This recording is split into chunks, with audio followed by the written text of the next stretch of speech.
त्वमेव बन्धुश्च सखा त्वमेव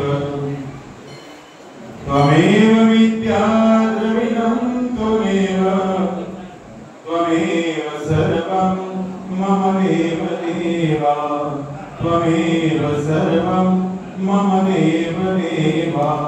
श्री गोपाल कृष्ण महाराज की जय, दत्तात्रेय महाराज की जय, श्री चक्रपाणि महाराज की जय, श्री गोविंद प्रभु महाराज की जय, सर्वज्ञ श्री चक्रधर स्वामी की जय, सत्य सनातन महात्मा धर्म की जय।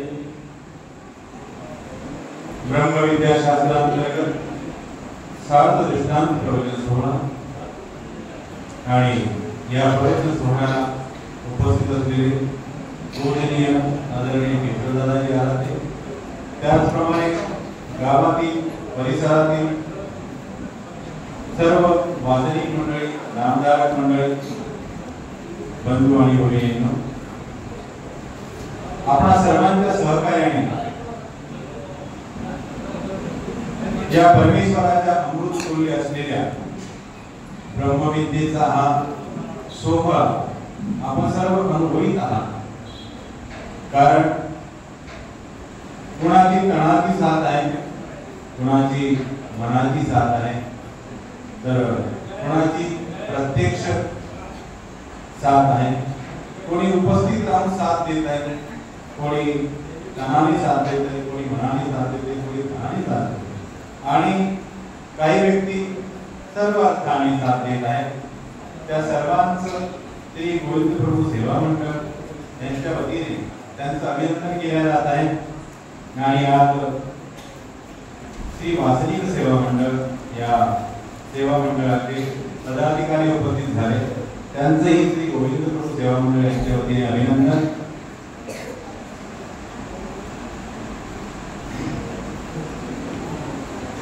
सुरुवातीला आपण 2-4 दिवस उपकार मानण्याचा जो प्रकार आहे त्या प्रकाराला आळा घातला होता, परंतु प्रभू श्री चक्रधर्म शब्दाने दोष देतात, शब्दाने जीवाला आनंदित करतात। कारण शब्द असे आहेत, एक कवी म्हणतो, शब्द तोल के बोलिए, शब्द तोल के बोलिए, शब्द के हाथ न पाओ। शब्द हे खूप तोलून मापून बोलावे लागतात, अन्यथा अनिष्ट घडण्याचा संभव असतो। शब्द तोल के बोलिए, शब्द के हाथ न पाओ। एक शब्द औषध करत है, एक करत है भाव। तर शब्द एकच आहे, परंतु बोलण्याची पद्धत, कारण स्वामींचे जे सूत्र आहे, शब्द तैसा अर्थ नव्हे, जसा शब्द आपल्याला बघायला मिळतो तो तसा नसतो। स्वामींनी स्वतः सांगितलेलं आहे की काकू कक्षा भावार्थ आणि प्रकरण यावरून याचा आशय काय आहे, बोलण्याचा मुद्दार्थ काय आहे हे आपल्याला घ्यावं लागतं। आपण कोणाच्या घरी गेलो, निघताना म्हणतो की येतो म्हणून, येतो म्हणजे काय, तर आता चाललोय, पुन्हा येईल, पुन्हा फिरून येईल, असा त्याचा मतितार्थ असतो। येतो म्हणजे तुम्ही गेलेच नाही तर येणार कोण, तर आता जातोय नंतर येणार आहे। आणि पुण्याला जर आपण गेलो तर ते स्वतः म्हणतात की या मग, म्हणजे उपहासात्मक भाषा कशी असते, काकूकक्षा भावार्थाची भाषा कशी असते हे आपल्याला प्रत्येक माणूस पुढल्या बोलण्या स्वभावावरून आणि अनुभवावरून जाणवतो। तिसरा मध्यस्थ माणूस त्याला म्हणतो की काय बोलला तो, नाही त्याने मला असं म्हटलं, तसं म्हटलं, पण हे तर फार साधारण गोष्ट आहे। तर हा माणूस म्हणतो की तुम्हाला कळणार नाही की तो कोण्या भावार्थाने बोलला, हे फक्त मीच सांगतो। तसं आपण मात्र आपल्या मनात ईश्वराचा भावार्थ ठेवावा, म्हणजे कुठलं आपल्याला निर्माण होणार। आपलं अंतःकरण जर स्वच्छ असेल तर मग आता आपल्या बोलण्याने, आपले जे बोलणे आहे, आपले जे शब्द आहेत ते इतरांना टोचणार नाही, ते त्याचा सरळ अर्थ काढतील, सरळ अर्थ घेतील. नाहीतर बोलण्यातून खूप काही घडतं, खूप काही होतं, किंवा महाभारत पण होतं. म्हणून बोलण्याला खूप महत्व आहे. आपण काय बोलतो याचं आपण लक्ष ठेवलं पाहिजे. म्हणून काल आपण सर्व परिवारांचे नाव या ठिकाणी उद्धृत केले. त्या सर्वांचं अभिनंदन करावं. कारण काय तर परमेश्वर जो आहे दुर्लभाचा दुर्लभ आहे. परमेश्वर दुर्लभ, देव दुर्लभ का देवाचे आठवी तो दुर्लभ. त्या दोन गोष्टी संसारामध्ये दुर्लभ सांगितलेल्या आहेत की परमेश्वर दुर्लभ आहे, परंतु परमेश्वराला जो आठवतो, परमेश्वराला जो आठवतो तो देखील काय आहे, तो दुर्लभच आहे. तुम्ही त्यांना सहज समजू नका.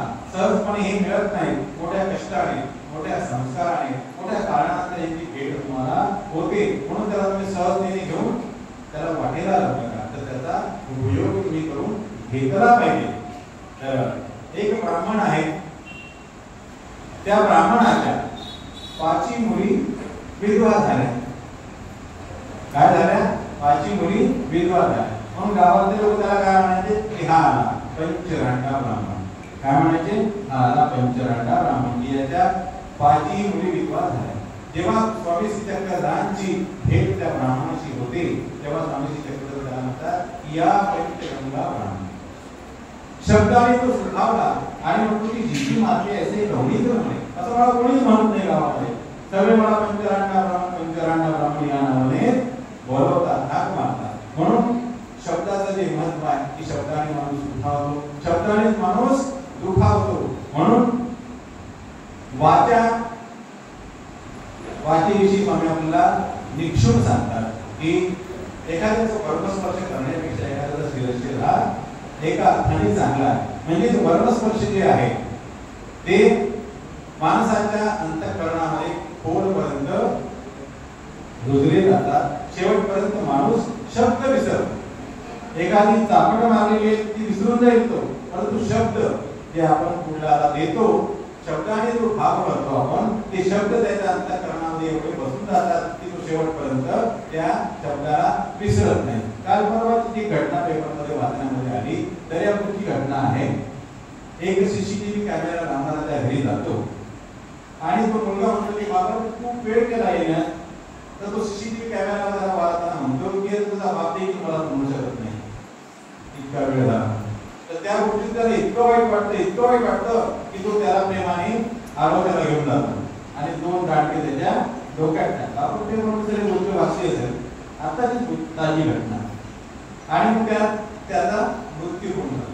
म्हणून असे या शब्दाने अनिष्ट निर्माण होतं. म्हणून कवी म्हणतो की शब्द तोड़ के बोलिए, शब्द के हाथ न पाव, एक शब्द औषध करत है, एक करत है भाव. म्हणून आपल्या शब्दामध्ये औषध निर्माण व्हावं अशी अपेक्षा स्वामी श्री चक्रधरांनी पण आपल्याला निक्षून सांगितलेलं आहे की तुम्ही महात्मे आहात. आता आम्हीच महात्मे असं नाही, तर जो स्वामी श्री चक्रधरांच्या मार्गावर आरूढ झालेला आहे ते सर्व महात्मेच आहेत.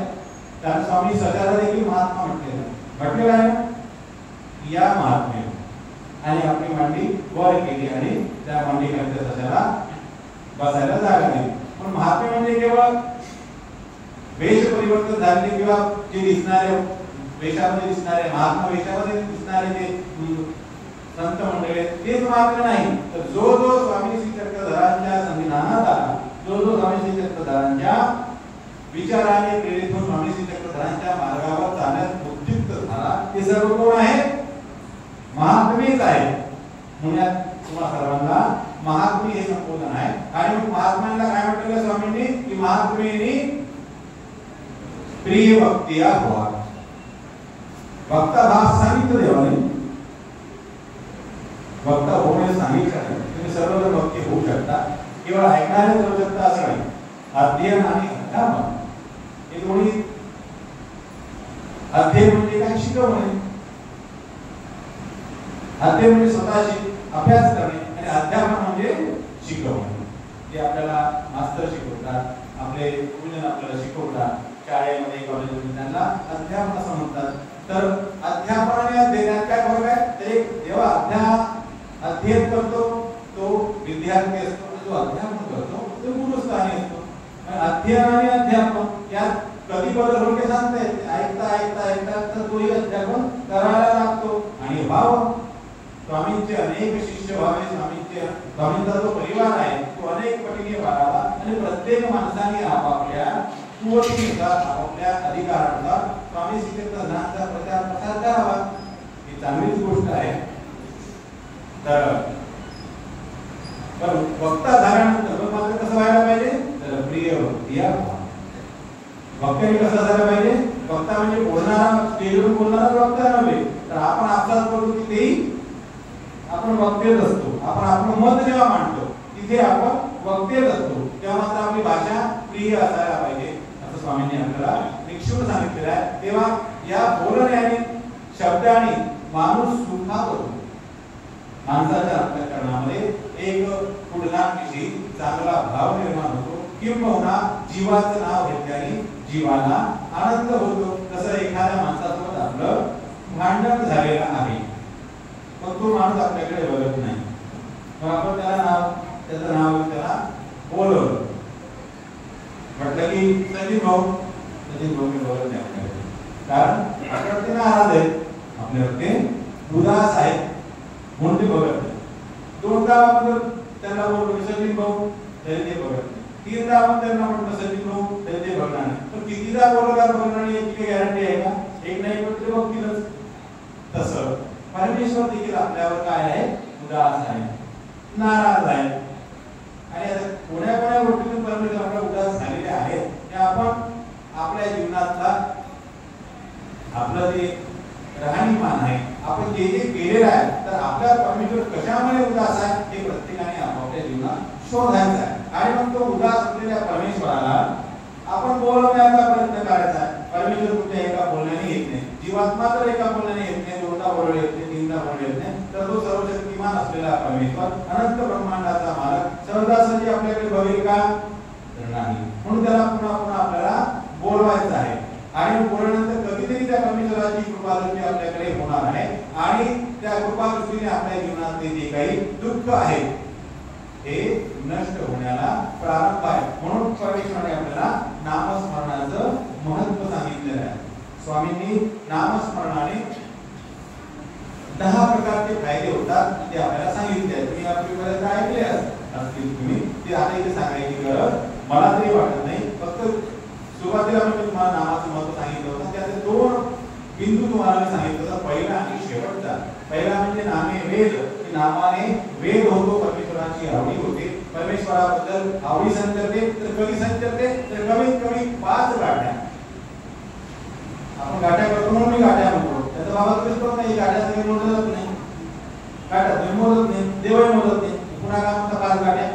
तर आपण सर्व गाठ्या करतो. आता महिला मंडळी प्रवचन ऐकत म्हणून हातामध्ये गाठ्या आहे, तर ते एक आपलं लोकांना दिसल्या करण्याची बाई स्मरण करते आहे, भिक्षू स्मरण करताना यांच्याशी आपण जास्त बाकीच्या गोष्टी बोलणे त्याकरता ते उत्तम आहे. किंवा आपलं जे मन आहे हे इतरत्र भ्रमतं, इतरत्र फिरतं, इतरत्र ते विखुरलेलं असतं, त्याला एका जागी आणण्याकरता, या मनाला, चंचल मनाला एकत्रित करण्याकरता ही गाठी आपल्याला आठवण करून देते की बाबा कुठे गेलास, नागपूरला गेला होता, परत ये, मुंबईला गेला होता, परत ये. हातामध्ये गाठी आहे, गाठी कशाचं द्योतक आहे, तर परमेश्वराचं नामस्मरण करण्याचं द्योतक आहे. तर त्यानुसार त्या परमेश्वराला तो आठव. पण आपलं हे चंचल असलेलं मन, तिकडे तिकडे भरकटत असलेलं मन, विखुरलेलं मन स्थिर करण्याकरता आपण गाठीचा उपयोग करतो किंवा करायला पाहिजे. परंतु मी म्हणतो 5 गाठ्या करेपर्यंत आपलं मन हे स्थिर होत नाही, एकत्रित होत नाही. कुठली नवीन गोष्ट आपण करायला गेलो की आपल्याला सुरुवातीला जड जाते आणि मग एकदा ती सवय पडली की मग आपण त्या गोष्टीच्या अनुरूप होतो, तिला ठाम होतो. आपण एखादी जुनी गाडी घेतली, जुनी मोटरसायकल घेतली, तर तिथे जे काही स्वभाव असतात ते आपल्याला लगेच लक्षात येत नाही. किंवा आपण एखाद्या वेळेला मजबुरी दुसऱ्याची गाडी घेतो, तर तिथे काही जे स्वभाव असतात की पटकन सुरू होत नाही, क्लच एवढा सोडा वाटतो किंवा तेवढा सोडा वाटतो, हे आपल्याला माहिती पडतो. सुरुवातीला चालवताना जोडताना आपल्याला त्याचा त्रास होतो. परंतु एकदा त्याचे स्वभाव कळला, तर स्वभाव आपल्याला समजला किंवा आपण त्या गाडीला व्यवस्थितपणे चालवू शकतो. तसं आपण 5 गाठ्या करेपर्यंत आपलं हे जे मन आहे, हे मन आपलं इकडं तिकडं भरकटणार, पण एकत्र होतच नाही. मग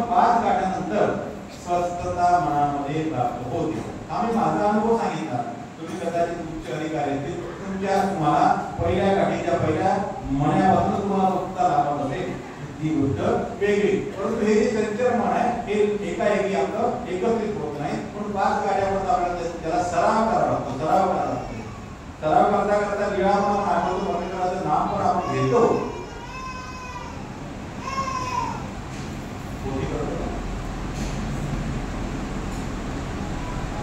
संसारातल्या गोष्टीतून निवृत्त होण्याकरता मनाला रिलॅक्स करण्याकरता 5 गाड्यांचा वेळ हा जातो. आणि 5 गाड्यांतून जे पुढे स्मरण होतं त्यात आपल्याला गोडी संचरते, आनंद संचरतो. ते आपल्याला पुन्हा पुन्हा करावं असं वाटतं. सुरुवातीला 5 गाड्या आपल्याला कठीण वाटतात कारण मन आपल्या एकत्रित झालेलं नसतं. आपली जीवना त्यामध्ये मिसळलेली नसते. आपली वैद्यकीय भाषा जी असते ती त्याच्या अधीन झालेली असते. आणि मग एकदा अधीन झाली की मग मात्र आपल्याला त्याची गोडी संचरते. मग आपण ते स्मरण पुन्हा पुन्हा पुन्हा पुन्हा करतो. सांगायचं तात्पर्य की परमेश्वराचं नामस्मरण केल्याने वेद होतो, आवडी होते. आणि शेवटचं जे 10वं जे ठिकाण आहे, 10वा जो बिंदू सांगितलेला 10वा जो फायदा आहे तर तो म्हणजे नामस्मरण केल्याने काय होतं तर परमेश्वराची प्राप्ती होते. परमेश्वराच्या आनंदाला आपण पात्र होतो. किंवा परमेश्वराचं नाव घेतल्याने तुमची प्रसिद्धी पण होते. तुम्ही जितकं नामस्मरण कराल कारण देवाची प्रसिद्धी झाली, उद्धव देवाची प्रसिद्धी झाली. कशामुळे तर भगवंताचे भक्त, भगवंताला आठवणारे, भगवंताचं चिंतन करणारे म्हणून त्यांची प्रसिद्धी पण झाली. परंतु आपल्याला प्रसिद्धी काही हवी आहे असं काही आपण आपल्या मनात धरायचं नाही. तर आपल्याला परमेश्वर प्राप्त करायचं आहे, परमेश्वर भावना आपण त्या परमेश्वराचं नाम स्मरण करावं. तर या नामस्मरणाने परमेश्वराचा वेध होतो, परमेश्वराची आवडी संचरते. आणि या नवरात्रामध्ये आपण विशेष करून नामस्मरणावर भर देत असतो. कारण काय तर आपल्या मनामध्ये जे आजूबाजूचं वातावरण आहे त्या वातावरणाचा प्रभाव आपल्या मनावर पडतो. आणि आजूबाजूचं वातावरण कसं आहे तर हे देवतेच्या भक्तीमध्ये रंगलेलं आहे. सर्वीकडे लोक हातामध्ये टिपऱ्या घेऊन खेळतात, दांडिया चालू आहे, सगळीकडे भक्तिभावाचं वातावरण आहे. आणि तो भक्तिभाव तुम्हाला उपयोगाचा नाही, ज्यांचा उपयोगाचा आहे त्यांच्या उपयोगाचा निश्चित आहे. परंतु त्याच्या पुढे त्या भक्तिभावाच्या पुढे तुम्ही वाटचाल केलेली आहात, त्याला ओलांडून तुम्ही पुढे गेलेले आहात. अर्थात तुम्ही परमेश्वराची भक्ती करणारे आहात म्हणून तो पूजा अवसर तुमच्या उपयोगाचा नाही. परंतु प्रत्येक गोष्टीचा प्रभाव हा माणसावर पडत असतो. आता आपण इथे आहोत, इथे उदबत्ती लावली तर आपल्याला तो सुगंध येतो. तो जो धूर आहे आपल्या नाकात जातो, आपल्या शरीरात जातो, नाकावाटे आपल्या फुफ्फुसात जातो, तर त्याचा देखील आपल्याला प्रभाव पडतो. आता सुगंध आहे मग आपण तो घेतो, चांगलं वाटतं आपल्याला. परंतु तेवढ्याच प्रकारचा तशाच प्रकारची जर दुर्गंधी असेल तर मग मात्र आपण ती घेत नाही आणि घेते नाही आणि आपल्या शरीराला ती अपायकारक देखील ठरते. तर अशा प्रकारे परमेश्वराचं नामस्मरण करावं, परमेश्वराचा गुणगान करावं. आणि मग भगवंताचे गुण आठवताना की भगवंताने कशा प्रकारे आपल्याला माणसाने माणसाची कसं वागावं याचं निर्देश केलेला आहे. माणसाची बोलण्याची पद्धत कशी असावी त्याबद्दल स्वामींनी आपल्याला सांगितलेलं आहे. आऊसा एक दिवस राखण करीत असते, संध्याकाळची वेळेला राखण करीत असते. काही मुलं मठामध्ये शिरण्याचा प्रयत्न करतात आणि मग आऊसा त्यांना काय करते घाबरविते. खाईन रे म्हणून त्यांच्या मागे धावते. ती मुलं घाबरतात, घाबरून काय करतात फटाफट उड्या मारतात. कोणाचे डोळे फुटतात, कोणाचे उचे फुटतात, कोणाचे हात फुटते, कोणाचे नाक फुटतं. स्वामी त्यांना म्हणतात की तुम्ही महात्मे असं करू नये. एक दिवस असं मग खीर असते, खीर ठेवली असते, त्या ठिकाणी कुत्रा येतो आणि ती खीर भक्षण करतो. आणि भक्षण केल्यानंतर आऊसा काय करते त्याला दगड मारते. दगड मारल्यानंतर स्वामी बघतात आणि स्वामी आपलं श्रीमुकुट धरतात. श्रीमुकुट धरल्यानंतर आऊसा स्वामींना विचारते आपण श्रीमुकुट का धरला? मी कुत्र्याला दगड मारला, आपण श्रीमुकुट का धरला? काही आपण सर्व व्यापक होईल, सर्वीकडे आपण आहात का? जसं मी कुत्र्याला दगड मारला परंतु तुम्हाला लागला तर तुम्ही आपलं श्रीमुकुट धरलं. तर स्वामी म्हणतात की हो आम्ही सर्व व्यापक आहोत. त्या कुत्र्याला कोणी बाहेर नाही आहे का? त्याला कोणी रांधून देणार आहे का? त्याला कोणी देणार आहे का? त्याला आपण मारायचं नाही. तर काय करता येईल तर आपले आपले आपण राखीचे, आपली जी वस्तू आहे ती आपण सुरक्षित जागी ठेवावी.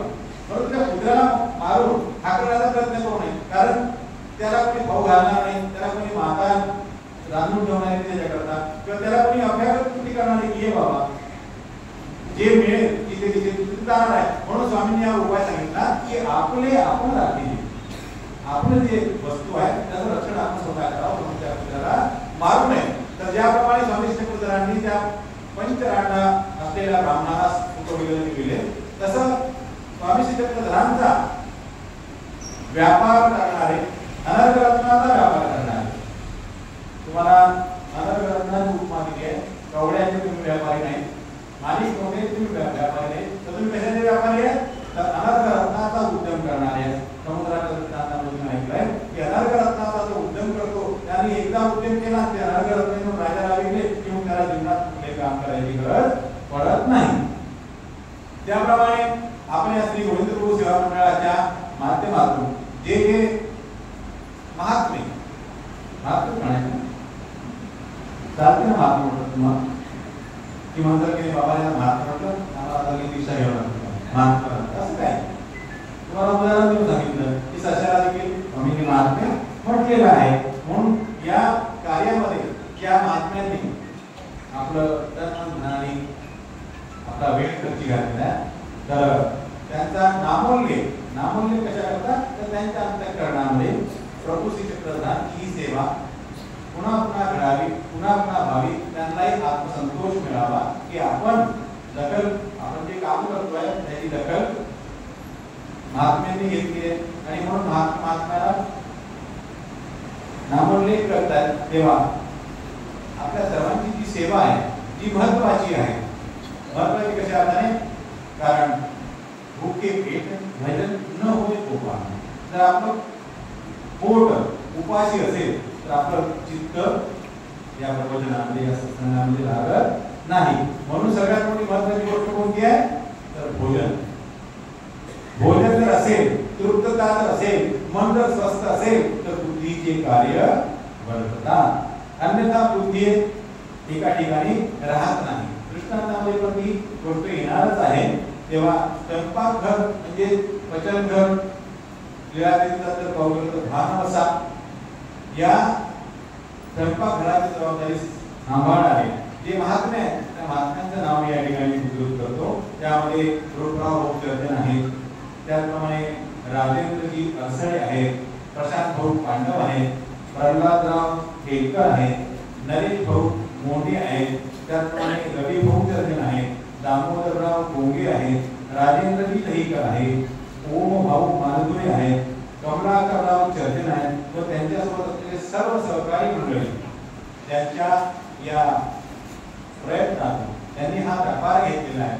किंवा व्यापार म्हणजे काय, सेवा. व्यापार म्हणजे इथे व्यापार करणे, बिझनेस या अर्थाने व्यापार शब्द नाही, तर व्यापार म्हणजे दैवात्म्यताला म्हणतात की मार्गामध्ये परमेश्वराच्या सन्निधानामध्ये जी सेवा केली जाते त्याला काय म्हणतात, व्यापार असं म्हणतात. त्यावेळेला माईपट्टे परमेश्वर तुलना केले श्री गोविंदपूरच्या ठिकाणी तुला त्यांच्याकडे व्यापार नव्हता, तर त्यांनी कोणता व्यापार घेतला, चुलीतली राख काढण्याचा व्यापार घेतला. तो व्यापार कोणी करत नसायचं, तो रिकामा व्यापार त्यांनी स्वतः अंगीकारला आणि चुलीतली जी राख आहे स्वयंपाक झाला की सकाळी चुलीतली राख काढून पर्यटनावर नेऊन टाकायचे. तर अशा प्रकारे व्यापार करणारे जे मनुष्य आहेत त्याचे हे सुस्थितीमध्ये आपल्याला दिसत नाही. आता आपण इतके लोक या ठिकाणी येतो तर किती प्रकारचा कचरा या ठिकाणी जमा होऊ शकतो, किंवा होतो आपल्या पायाने धुळी किती कचरा जमा होतो, किंवा लाईटिंगची व्यवस्था आहे, बुकिंगची व्यवस्था आहे, या सर्व व्यवस्थेला मनुष्यबळ हे लागतं आणि मनुष्याशिवाय हे स्वच्छ सुंदर असं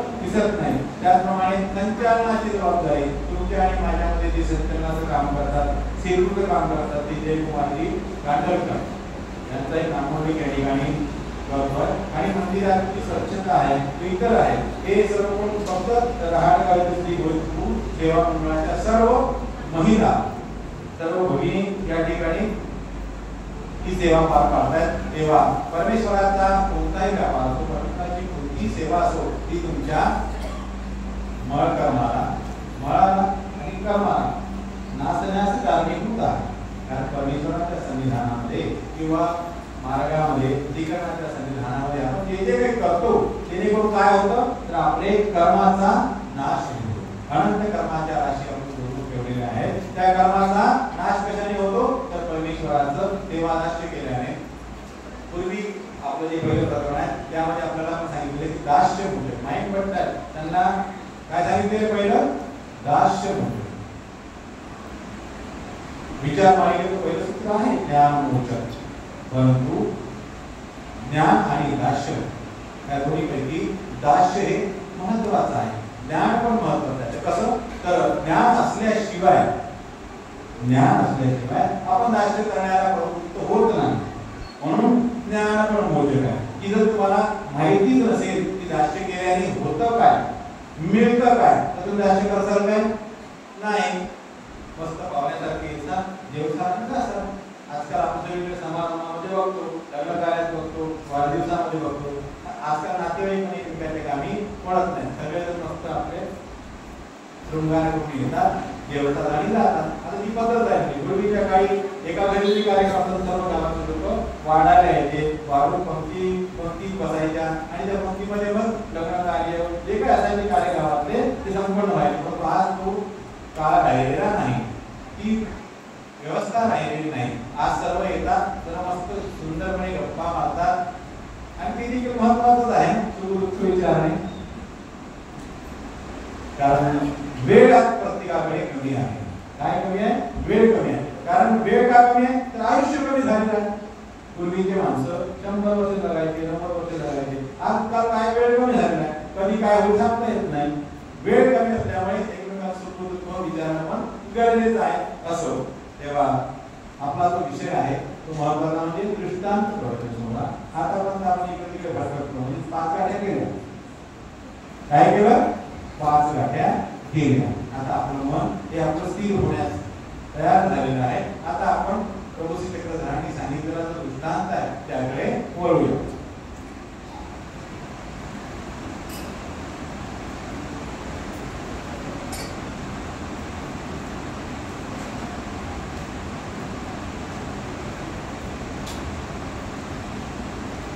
काल कोणता दृष्टांत झाला? काय आहे का लक्षात? काल कोणता दृष्टांत झाला?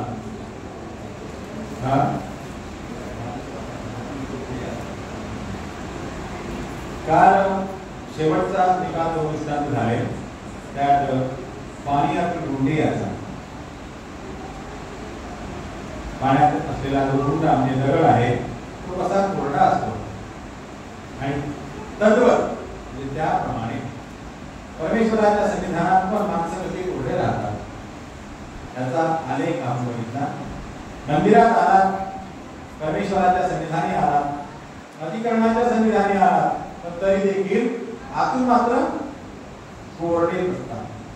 वरून दिसायला ओले दिसतात परंतु आतमध्ये मात्र कोरडे असतात. परमेश्वराच्या नामस्मरणाचा ओलावा नसतो, परमेश्वराच्या दास्याचा ओलावा नसतो, परमेश्वराच्या साधनाविषयी जी आवडी असावी त्याबद्दल ओलावा नसतो. म्हणून त्या स्वामींनी कोरडं असं म्हटलेलं आहे. पाण्यात रुंड पाण्यात आहे, नदीमध्ये आहे, परंतु तो वर ओला दिसतो परंतु कोरड पाहिजे का कोरडा कठीण आहे. तर हा दृष्टांत मी काल ग्रहण केला. आज जो दृष्टांत आहे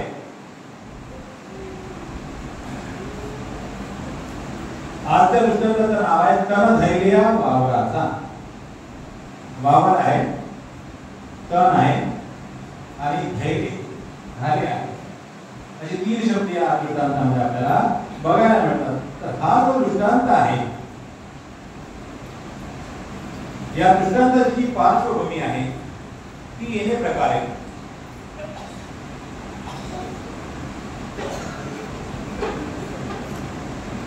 लघुदेववास नावाचे एक श्री नागदेवाचार्यांचे सोयरे आले.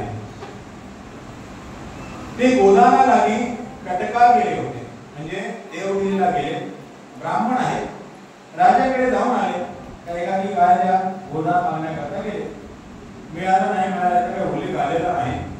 संध्याकाळ झाली म्हणून त्यांचे नातेवाईक असलेले सामकोस आणि त्यांच्या गावाचं नाव आहे करंजाळ या गावामध्ये ते येतात आणि मुक्काम करतात. सामकोस त्यांना जेव घालतात. जेवण झालं की मग पट्टी अंतरल्या जाते आणि पट्टी अंतरल्यानंतर गप्पा गोष्टीला सुरुवात होते. पण बोलता बोलता लघुदेव वाचताना म्हणतात की सापे आबाईसाच्या नागदेवाची भांडाळी ऐकली होती ना.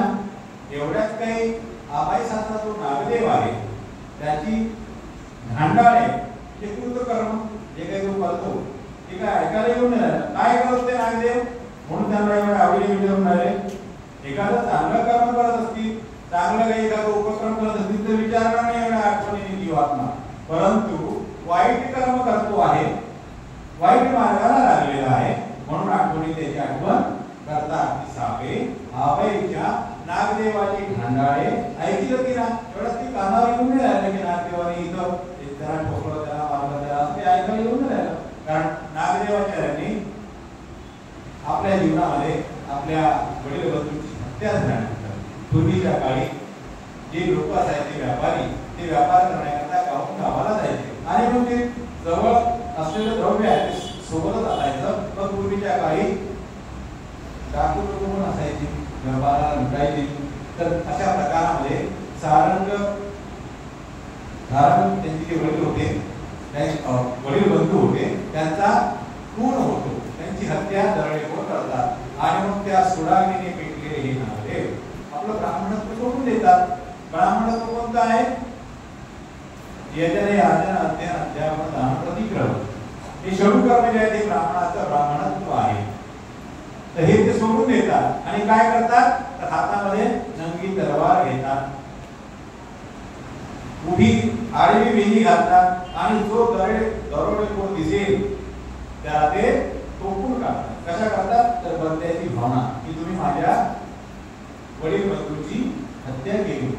तर अशा प्रकारे त्याच्या या कृत्याला कंटाळून त्यांची जी माता आहे आबाईसा, बहीण उमाईसा, चुलत बहीण महादाईसा, ही काय करते रामसगावला गंगेच्या घाटी एक झोपडी बांधली आणि आपलं गाव सोडून, त्याचं गाव कोणतं होतं?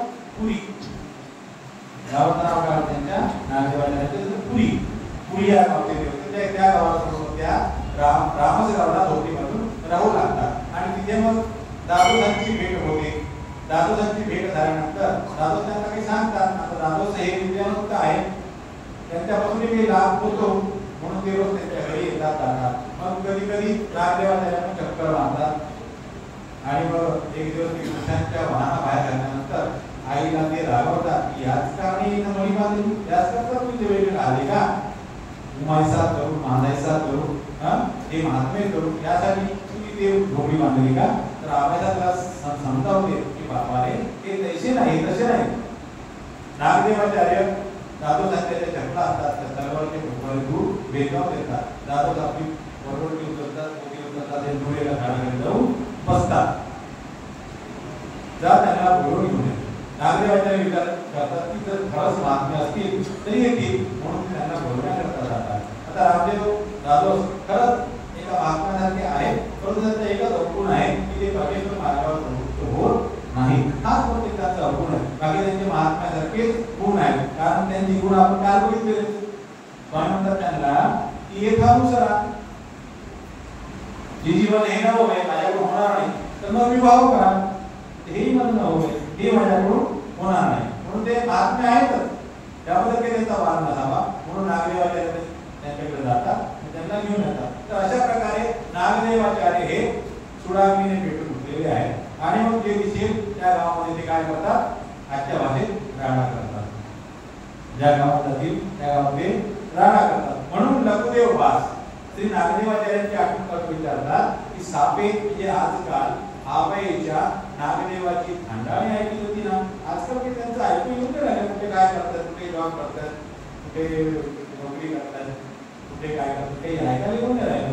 तर सांगतोच त्यांना म्हणतात अरे तुला माहित नाही का, त्यांनी ते सगळं सोडून दिलेलं आहे, त्या सर्वांचा त्यांनी आता त्याग केलेला आहे. तो आता श्री चांदेवरावांच्या सन्निधानी असतो असं म्हणतात. काय होतं बघा, असं म्हणतात. आता लघुदेव वासांनी स्वामींना कधी बघितलेलं नाही.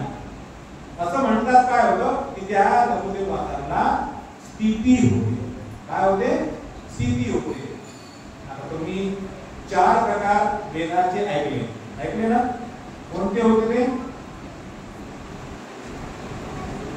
दृक स्पर्श आला अंतःकरण, या चार प्रकारे परमेश्वर वेदाचं संक्रमण करतात. हे तुम्ही ऐकलं. इथे कोण म्हणतात की स्वामीच्या नामापासून वेद होतो, स्थानापासून देखील होतो. त्या स्थानापासून तो वेद होतो, तुम्ही गमत करणार पुढे. श्री चांदेबाबांचं नाव घेतात त्या लघुदेवाला स्थिती होते आणि मग ते म्हणतात की आज श्री चांदेराव कुठे आहे? सांगताना सांगतात की आज ती हिवरळीला आहे. हिवरळी म्हणजे आजचं जालना या गावी आहे. आणि मग लघुदेव भास तसेच निघतात रात्रीच्या वेळेला. झोपायचे पट्टे टाकलेले आहे परंतु तसेच निघतात रात्रीच्या वेळेला आणि रात्रभर चालत चालत चालत चालत येऊन जालन्याला येऊन पोहोचतात, हिवरळीला येऊन पोहोचतात. मठामध्ये जाणार तेवढ्यात नागदेवाचार्यांची त्यांची भेट होते. नागदेवाचार्य म्हणतात, अरे हे काही लोक द्या, केव्हा आला? कुठे आताच आला. नागदेवाचार्य स्वामीच्या भेटीकरता काही आणलेला आहे, तर तिथे माझ्याकडे काही नाही. तसेच दोघेही बाजारात जातात, कारण नागदेवाचार्य बाजारात जाण्याकरताच निघालेले असतात. तर दोघेही बाजारात जातात. पोपळ कोण दुपारी आणि पान हे भेटीला घेतात आणि स्वामींच्या दर्शनाला येतात. स्वामींचं दर्शन झाल्यानंतर लघुदेव वासाची जी स्थिती असते, स्थिती म्हणजे यथास्थिती नाही तर ती सुख मिळालेलं आहे परमेश्वराच्या नामापासून, त्याला आपण स्थिती असं म्हणतो. परिस्थितीमध्ये तो असतो आणि या स्थितीमध्ये तो असतो. तर ही स्थिती अधिक सुखर होते. स्वामीला जेव्हा पाहतात तेव्हा त्याच्या स्थितीमध्ये सुखामध्ये अधिक वाढ होते. आणि मग काय होतं की त्या सुखामध्ये वाढ झाल्यानंतर आपल्या शरीराला कंट्रोल राहत नाही, आपले हातपाय थरथर करतात. त्याप्रमाणे एखादा अतिमंद प्यायलेला मनुष्य असतो, त्याचे हातपाय कसे लटलटतात, त्याच्या अंगामध्ये त्राण राहत नाही. तर तशीच परिस्थिती काहीशी लघुदेव वासांची होती. आणि मग ते लघुदेव वास स्वामी श्रीचंद्र महाराजाला 5 रुपयाचा बिडा वाहतात आणि जे काही आणलेल्या बाजारातून ते वाहण्याचा प्रयत्न करतात आणि पार्किन्सन असल्यासारखं ते सगळे पदार्थ विखुरतात. नागदेवाचे सगळे पदार्थ ते एकत्र करतात आणि स्वामी जवळ लघुदेव असतात. बराच वेळ बसलेले असतात. स्थितीचं सुख चालू आहे, संचारी सुख त्यांना येत आहे. काय बोलण्याची काही परिस्थिती नाही, दोघे सुखात आहे.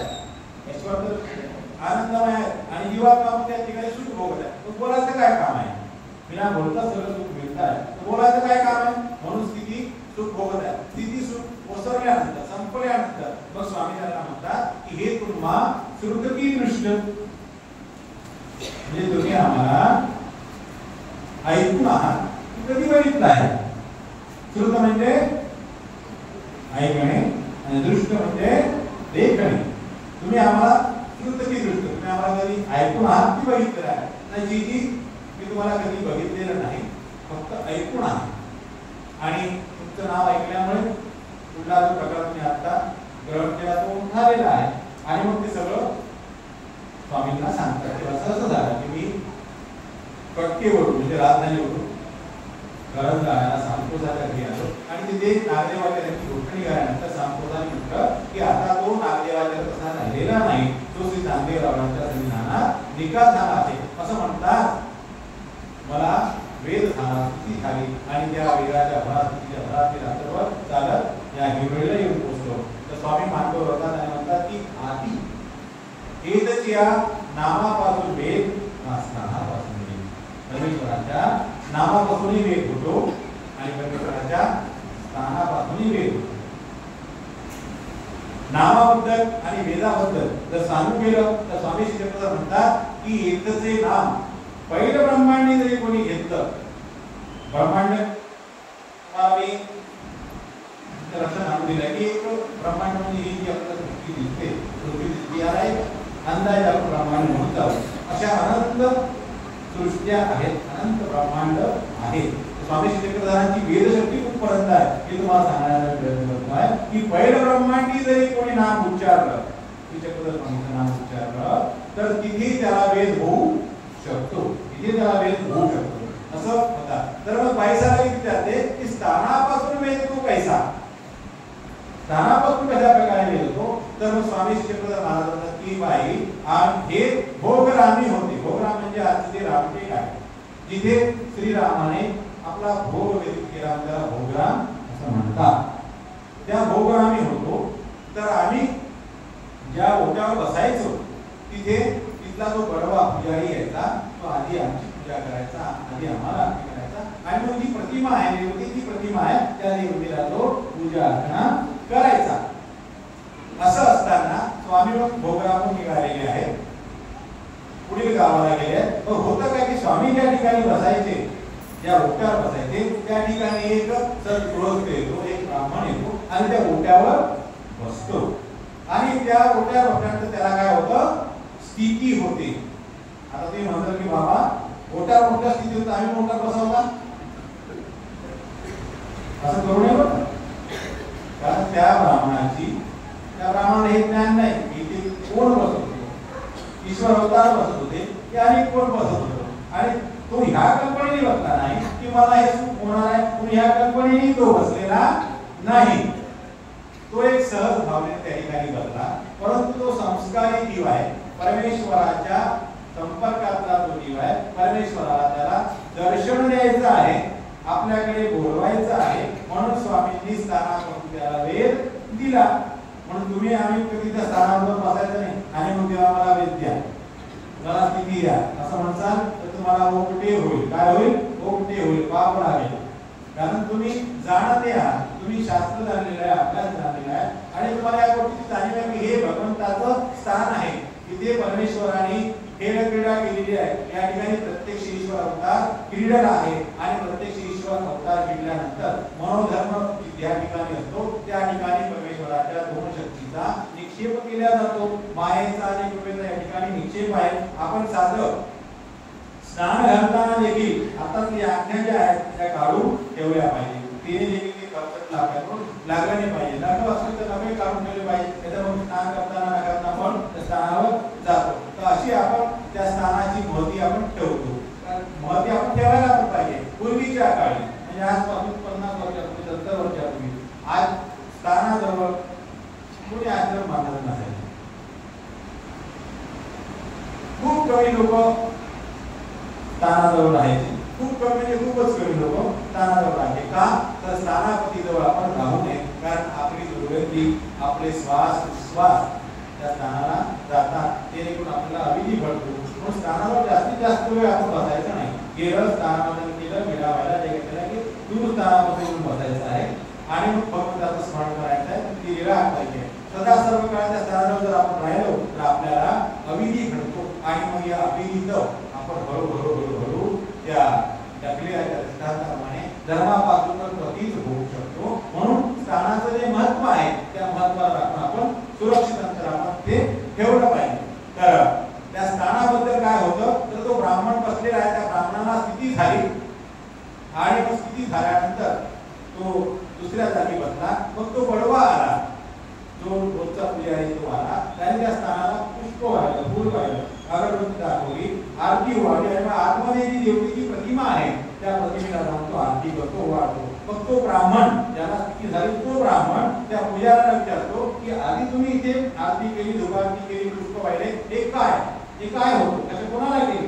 तर तो पुजारी त्यांना सांगतो की हे तर एक पुरुष आले असतील, एक सुंदर असे असलेले पुरुष, 32 असलेले पुरुष आले होते, ते या ठिकाणी बसायचे, त्यांना मी पूजा अर्चना करायचो आणि मग देवतेला करायचो. की आता इथून निघून गेले म्हणून या स्थानाशी आम्ही आता इथून निघून गेले म्हणजे या स्थानाला मी पूजा अर्चना करतो मिळावा. तर तो ब्राह्मण त्याला ते कवणीकडे गेले ना ते मनसिळेकडे गेले, मनसिळ त्या गावाकडे गेले. रामटेक ते मनसळ कमीत कमी 6-7 किलोमीटरचं अंतर आहे आणि मनसळला तळ्याच्या काठावर उंचावर असलेलं जे ठिकाण आहे तिथे खूप मोठी शिळा आहे, त्या शिळेवर स्वामी बसलेले आहेत आणि मग त्या ठिकाणी तो ब्राह्मण स्वामींच्या भेटीला येतो. मग कारण कोण झालं तर स्थानावर बसल्यामुळे त्याला वेद संचरला आणि त्या वेदात तो स्वामींच्या दर्शनाला आला. म्हणजे स्वामींना त्याला दर्शन द्यायचं आहे म्हणून तुम्ही असं आपण गृहीत धरायचं नाही की मला स्वामी दर्शन देतील म्हणून स्थानावर बसावं, तर गृहीत बसू नका. तुम्हाला स्वामी दर्शन देणार नाही, तुम्हाला काय मला काय कोणाला स्वामी दर्शन देणार नाही. आजची जी परिस्थिती आहे ती वेगळी आहे, त्या काळी जी परिस्थिती होती ती वेगळी होती. तेव्हा तो सुरुवातीचा काळ होता. स्वामींना वेदाला बोधाला लावण्याचं कार्य होते. आज तुम्ही परमेश्वराचं ज्ञान घेतलेलं आहे, त्यामुळे ज्ञानाप्रमाणे शास्त्राप्रमाणे चालण्याची पद्धत आपल्याला अंगीकारावी लागते, अन्यथा आपल्याला दोष निर्माण होऊ शकतात.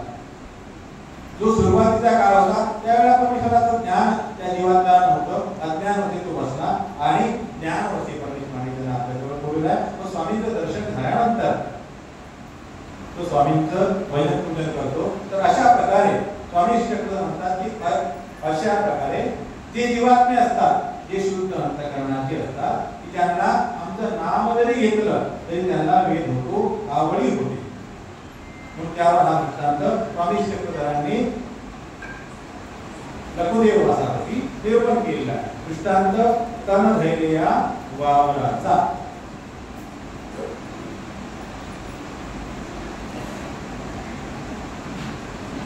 तन धैर्य वावर असे वावर आहे.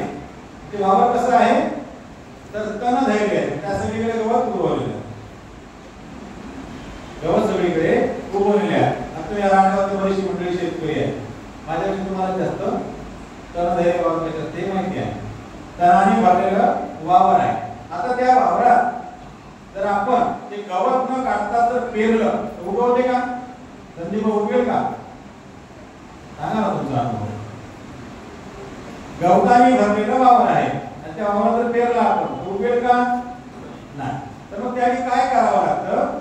म्हणून हा दृष्टांत स्वामींनी सांगितलेला आहे की तनधैर्य वावर असे ते अंतबाह्यपणे दाटले असे. अंत म्हणजे जमिनीच्या आतमध्ये आणि बाहेर पण गवत आलेलं आहे. त्याच्या ज्या मुळे आहेत त्या पण खोलपर्यंत गेलेल्या आहेत. अंतबाह्यपणे दाटले असे तथा झाले असे. संपूर्ण भरलेला आहे. झाले म्हणजे तृप्त झालेला आहे. आता जागा शिल्लक नाही गवत तुम्हाला एवढं ते भरून गेलेलं आहे गवताने वावर. तरी झाले असे. मग काय करावं लागतं? आता पेरायचं आहे त्याला, आपल्याला त्यातून उत्पन्न घ्यायचं. मग काय करावं लागेल तर मग नांगरीचे त्याला नांगरावं लागतं. दुनीचे ढेकळं फोडावे लागतात. काशिया पेरी होती त्याच्या मुळे आतमध्ये गेलेल्या आहेत त्या सुद्धा रूट काढावे लागतात. काशिया पेरी होती मग पेरी येते. त्याच्यानंतर मग त्याची मशागत झाल्यानंतर मग त्याला पेरता येतं. तर कुंभ चाशी तथा भार आकुली पिके. कुंभ चाशी म्हणजे भरपूर प्रमाणात. कुंभ म्हणजे एक उपलब्ध दिलेलं आहे, उदाहरण दिलं आहे की कुंभ चाशी कुंभाप्रमाणे त्याचं पीक येतं. भार आतून पिके भाऱ्याच्या भाऱ्यामध्ये त्यातून निघतात ना. तैसेची पेरी म्हणजे गवत न काढता जर आपण पेरलं तर उगवेल का? नाही, उगवणार नाही. ते बियाणं आपलं वाया जाईल. ना तैसेची पेरी तर न पिके पीक येत नाही. तैसा तैसा राजस पुरुष आंत बाहिर रजाची क्रिया करी. एक राजस पुरुष आहे ज्याच्या मनामध्ये सतत विषयांचे उल्लेख होतात. तुमच्या मनामध्ये किंवा माझ्या मनामध्ये काय चाललेलं आहे हे कोणी जाणत नाही. म्हणून मनामध्ये स्मरण चाललंय की आणि काय चाललेलं आहे हे कोणी जाणत नाही, परंतु परमेश्वर मात्र जाणतो. आता आपण सर्व या ठिकाणी ब्रह्मविद्या प्राशन करण्याकरता दृष्टांत ऐकण्याकरता बसलेले आहात. परंतु तुमचं मन जर या ठिकाणी स्थिर नसेल तर ही ब्रह्मविद्या तुम्हाला प्रणवणार नाही. काय म्हटलं बाबांनी, काय सांगितलं देवानी, याच्याकडे आपलं काही लक्ष राहणार नाही. तैसा आणि मन जर शस्त्र असेल, रिकाम नसेल तर त्यात प्रवेश प्रकृत्या करणार आणि हे झाले. परंतु आता रिकाम तर नाही, परंतु रजाचे उल्लेख आहेत. मन कुठे कुठे जात आहे, कधी मुंबईला जात आहे, कधी नागपूरला जात आहे. आणि मुंबईला गेल्यानंतर आता मुंबईला कुठे कुठे आपण गेलो होतो, कुठे कुठे फिरलो होतो, त्याच्या ठिकाणी जर ते गेलं तो तिथेच राहतं. मग काही राजगावच्या मंदिरात ते येत नाही. आणि राजगावच्या मंदिरात जर ते आलं नाही तर मग ब्रह्मविद्या काय करणार? ऐकलेले शब्द काय आपल्या अंतःकरणात राहणार. या कारणाने ऐकणार, या कारणाने ते निघून जाणार. नळी कुंकले होणारे इकडून तिकडे गेले वारे असा प्रकार आपल्या बद्दल होऊ शकतो. म्हणून आपलं जे राजस तामस असलेलं हे जे मन आहे हे काय करावं लागतं? करावं लागतं, रिकामं करावं लागतं, मोकळं करावं लागतं. कारण मागे तुम्हाला वाटतं काही बाई बिडारावली काही बिडार असेल, एक बिडार ठेवल्यानंतर त्यावर दुसरं बिडार ठेवता येत नाही. तो प्रकार थोडासा वेगळा आहे आणि हा प्रकार थोडासा वेगळा आहे. ते बिडार म्हणजे तो माणूस आपला आहेच नाही, परंतु त्याला आता आपल्यात आणायचं आहे म्हणून ते उपलब्ध आहे. ते उदाहरण आहे की बिडारावले बिडार असेल, देवदूत साधन त्याच्या ठिकाणी आहे. ते साधन जर नसेल तर तो आपल्याकडे येतो, प्रतिकारात म्हणून करतो. परंतु आता इथे हा माणूस आपल्यात आलेला आहे, आपला झालेला आहे, ईश्वराचा झालेला आहे, परंतु मनोरथ मार्गा करतोय, मनाच्या विचारामध्ये गुंतलेला आहे आपलाच, उपदेशी आहे, ईश्वराचा आहे. हा वेगळा माणूस आहे, पण ईश्वराचा आहे, परंतु मनाच्या मार्गेमध्ये गुंतलेला जर असेल तर ब्रह्मविद्या शास्त्र हे प्रणवत नाही. म्हणून स्वामी निरूपण केलेलं आहे लघुदेव वासाकडून की लघुदेव वासासारखं किंवा त्या भोगरामीच्या ब्राह्मणासारखं आपलं मन स्वच्छ असेल, निर्मळ असेल, पवित्र असेल तर परमेश्वराचा वेदही आपल्याला समजतो, परमेश्वराचं ज्ञानही आपल्याला प्राप्त होतो. साधं उदाहरण आपण आपल्याला घेऊया की ज्याप्रमाणे आपल्याला फळं आहे, ज्यावर आपल्याला शिकवल्या जात आहे, त्यावर जर आधीच ते पूर्ण लिहून ठेवलं असेल तर ते आधी आपल्याला मिटवावं लागतं, मोडावं लागतं आणि मग त्याच्यावर आपण नवीन काही लिहू शकतो. त्याचप्रमाणे आपल्या अंतःकरणात जे काही जुनं असेल, राजस विचार असेल, तामस विचार असेल, त्याचा परित्याग करून आपल्याला सत्संगामध्ये बसावं लागतं. परमेश्वराच्या संधानामध्ये ग्राहक जेव्हा आपण होतो, जेव्हा आपल्याला घ्यायचं आहे, तेव्हा आपल्याला आपलं जे मन आहे हे स्वच्छ निर्मळ करावं लागतं आणि त्याच्यावर जर आपण जर घेण्याचा प्रयत्न केला तर मग तसं त्याप्रमाणे गवत असलेल्या भावामध्ये आपल्याला काहीही निर्माण होत नाही. तसंच रजाच्या या मनामध्ये, तमाच्या या मनामध्ये आपण त्यावर ब्रह्मविद्या ज्ञान जर घेण्याचा प्रयत्न केला तर काही एक निष्पन्न होत नाही, काही एक आपल्या लक्षात राहत नाही, काही त्यातून आपल्याला गुण प्राप्त होत नाही. म्हणून केतराज आपल्याला म्हणतात की तैसा राजस्पुजांत बाहेर अवघी रजाची क्रिया करी ते फेडून दिजे तर बघवे. म्हणजे आपलं हे राजस्थान जर आपण शुद्ध केलं, स्वच्छ केलं तर परमेश्वराचं ज्ञान, परमेश्वराचा सत्संग, परमेश्वराचं जी काही क्रिया ही आपल्याला प्रणवते. म्हणून तुम्हाला सांगणार आहे की जेव्हा आपण मंदिरामध्ये येतो त्यावेळेला आपल्या घरचे जे विचार आहेत, घरच्या कटकटी आहेत, घरचे जे काही भांडण आहेत ते तिकडेच सोडून द्यायचे. कुठे सोडायचे?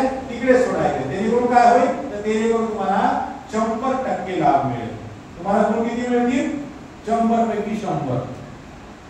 आणि तुम्ही जर मग अर्धी तिकडे अर्धी इकडे तुम्हाला 50% गुण मिळतील. तुम्ही 75% तिकडे 25% त्यात किती गुण मिळतील? 25% गुण मिळतील. तुम्ही 90% तिकडे 10% इकडे 10% गुण मिळतील. ज्याप्रमाणे तन धैर्य वापर आहे त्या तणाच्या याच्यामध्ये किती उत्पादन निघणार आहे? थोडंसं निघेल, किंवा निघणार पण नाही. आणि 100% तुम्ही जर तिकडे असाल तर मग ते विशेष समजा.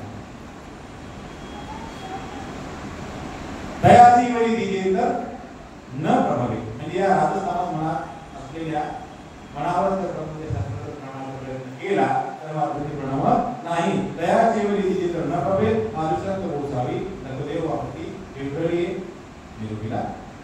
तर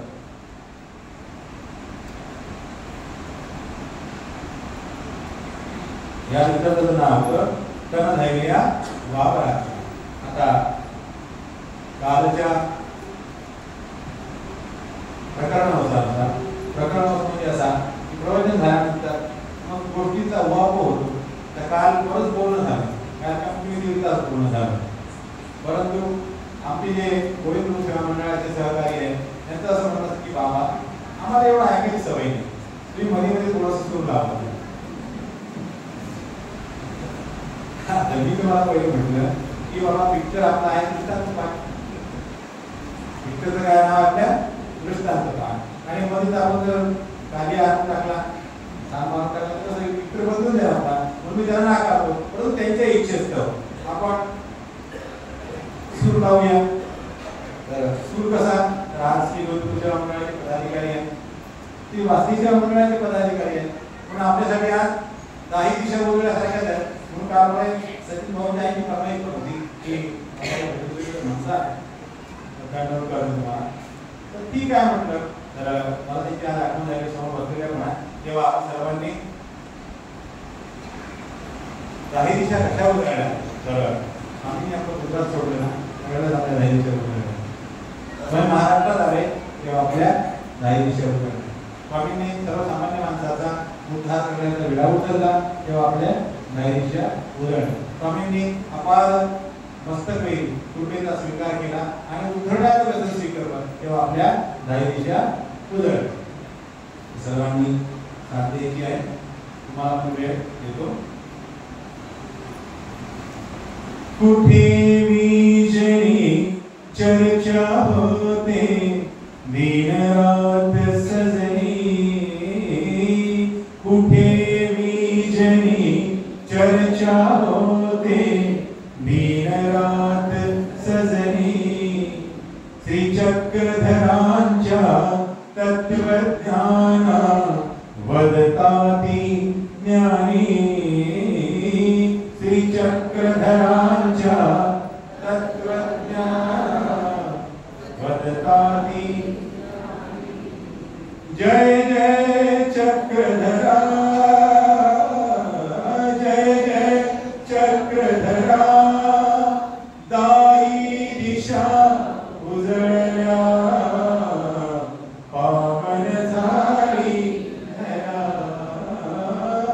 दाही दिशा उजळल्या पावन झाली धरा.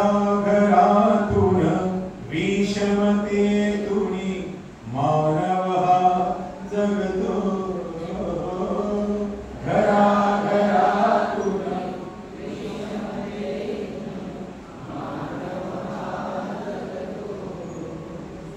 त्या विषमते शमविज्ञाने सत्साधू पाहतो.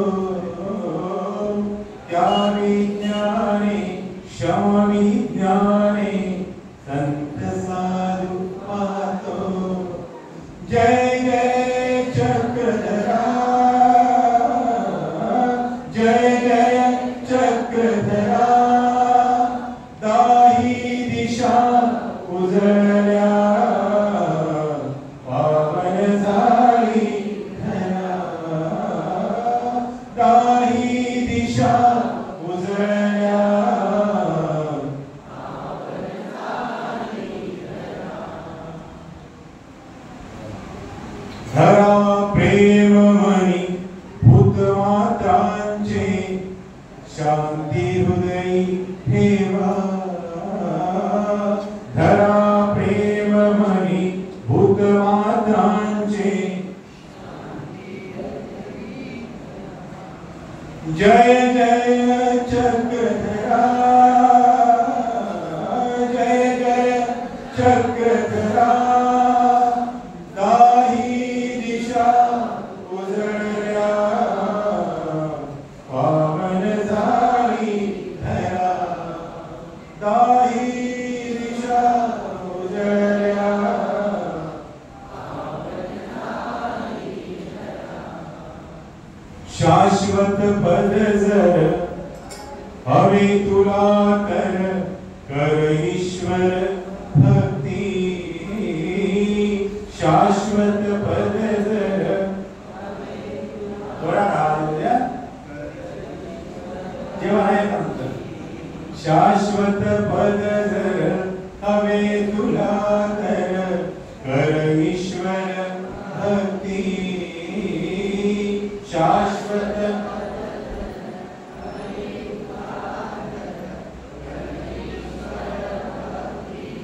अनन्यतेने सर्व परीने मग लाभे मुक्ती.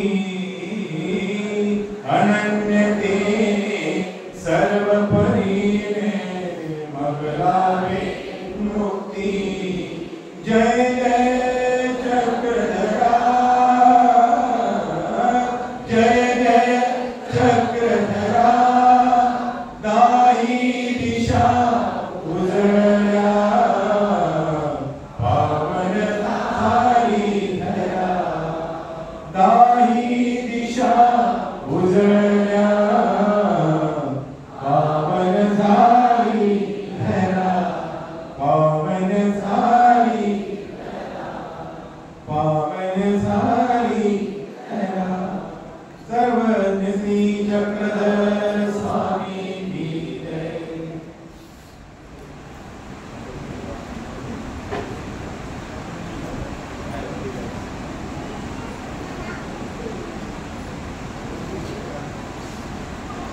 होणाऱ्या 20 मिनिटांमध्ये आपण आज सत्र आटोप घेणार आहे. तुमच्या बसण्यावरून तुमच्या दृष्टीवरून असं वाटत नाही की सत्र संपावं, परंतु भूकी पीठ भजन नव्हे भूभार, पोटाला अन्नाची गरज आहे तेव्हा मनाला ज्ञानाची गरज आहे, आत्म्याला ज्ञानाची गरज आहे. परंतु वेळ ही प्रत्येकाने पाहिलीच पाहिजे. जे आईचा जो देतुला विधी तो देतुला रात्रीला गाजरावा.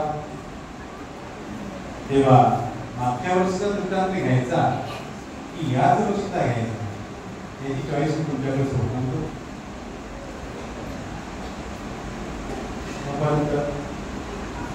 जल ग्रहण करतो.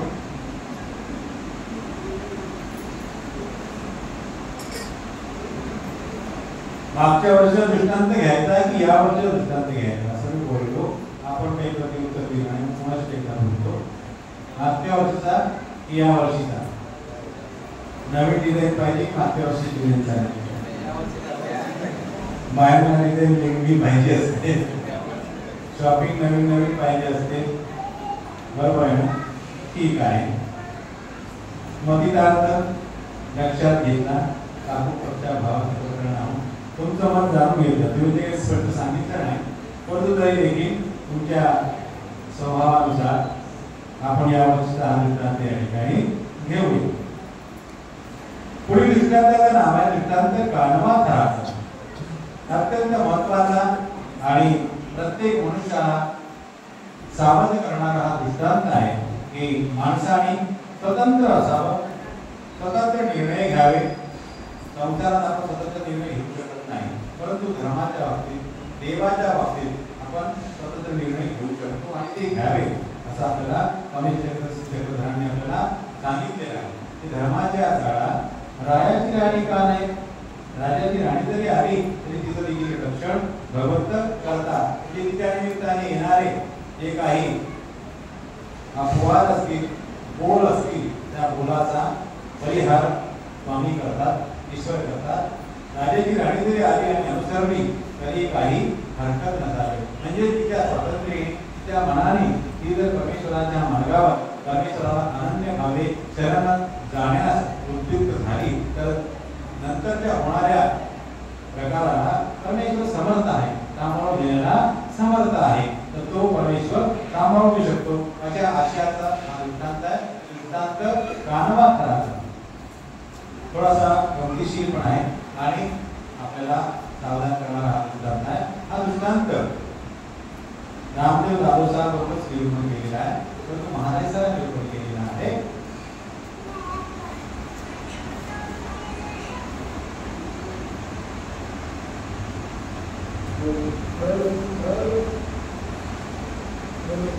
महाराजांचा दादोसाचं मंडळ करते. दादोस महाराजांना म्हणतात की आपण आता वाराणसीला जाऊ. कुठे जाऊ? वाराणसी. आता वाराणसीला लोक कशा करता जातात? तर पाप मुक्त होण्याकरता जातात. गंगा नहाने हरिद्वार काशी गया, गंगा नहाते ही मन में ख्याल आ गया. इकडे वाटत तेवढे पाप करावे आणि 2 मिनिटाच्या डुबकीमध्ये त्या पापाचा जर नाश होत असेल तर मग ते केलेले कर्म काय आपल्या बापाने भोगायचे, ते आपल्यालाच भोगावे लागतात. आणि याकरता वेगळ्या दृष्टांताची गरज नाही, वेगळं काही सांगण्याची गरज नाही. ते आपण बघतोच आहोत की आपण जे केलेले कर्म आहे ते प्रत्येक माणसालाच भोगावे लागतात. मुलांचे कर्म पूर्वसंस्कार पूर्वजन्माचे मुलांनाच भोगावे लागतात. पित्यांचे कर्म त्यांनी स्वतः प्रारब्ध कर्म केलेले, प्रारब्ध म्हणजे शरीराने केलेले कर्म, ते स्वतःला भोगावे लागतात. त्यात कुणीही आपल्याला सहाय्यता करत नाही, केवळ परमेश्वर सहाय्यता करतात. परंतु कशी करतात हे तुम्हाला मागे मी तुम्हाला दृष्टांताच्या माध्यमातून सांगितलेलं आहे की एखाद्या माणसावर कर्ज आहे, ₹1,00,000 कर्ज आहे, परंतु आज त्याची परिस्थिती देण्याची नाही. तेव्हा मग तो एखादा मोठा माणूस असतो त्या माणसाच्या जवळ जातो आणि त्याला तो सर्व परिस्थिती सांगतो की माझ्याजवळ आज पैसे देण्याची कुवत नाही, तर काय करावं. मग तो मोठा जो मनुष्य असतो, समर्थक असतो, तो काय करतो, तर तो म्हणतो की बाबा रे, हा जे देईल ते घ्यावे, जे वेळी देईल ते वेळी घ्यावे, जैसे देईल तैसे घ्यावे. हा तुम्हाला 1000 रुपये देईल, घेऊन घ्यावे, 10,000 देईल, घेऊन घ्यावे, 5,000 देईल, घेऊन घ्यावे. पण एकदाच तो ₹1,00,000 देणार नाही, अशी व्यवस्था आपली करतात. तेव्हा आपण म्हणू की परमेश्वर आपली पूर्ण व्यवस्था का करीत नाही, पूर्ण व्यवस्था पण करतात. केव्हा करतात, मग त्यांनी सांगितलेलं आहे अपरोक्ष ज्ञानामध्ये. तर तुम्हाला कर्माचं दर्शन तुमच्या होतं, जीव स्वरूपात तुम्हाला दर्शन होतं, परमेश्वर स्वरूपाचं दर्शन होतं. तुम्ही काय काय जोडून ठेवलं आहे हे तुम्हाला सर्व त्याची जाणीव होते, मला कर्माची जाणीव होते. तुम्ही खूप काही जोडून ठेवलंय, मी खूप काही जोडून ठेवलेलं आहे. अनंत सृष्ट्या गेल्या आपण परमेश्वराचं म्हटलेलं केलं नाही, परमेश्वराला प्राप्त करून घेतलं नाही. म्हणून अनेक कर्माच्या राशी आपल्याजवळ आहेत.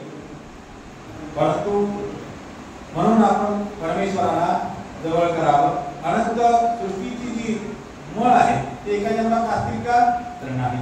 म्हणून त्याकरता आपल्याला अप्रोक्त ज्ञान, नामज्ञान ज्ञान, विषय ज्ञान या ज्ञानात आपल्याला जावं लागतं.